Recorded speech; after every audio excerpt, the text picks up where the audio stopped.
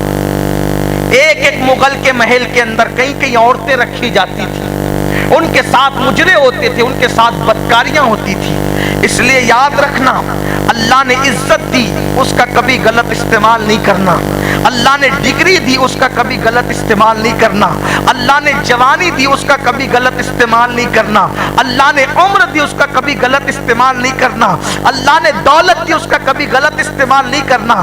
دیا کس نے؟ اللہ نے دیا ہے. اور اللہ کی دولت لے کر, اللہ کی دی ہوئی عمر لے کر, اللہ کی دی ہوئی جوانی لے کر, اللہ کی دی ہوئی قوت لے کر اسی کی نافرمانی کر رہے ہو, اسی کو ناراض کر رہے ہو, اسی کے فرامین کو پیٹ کے پیچھے ڈالے ہوئے ہو. آپ کو نہیں پتا کہاں ہے فرعون.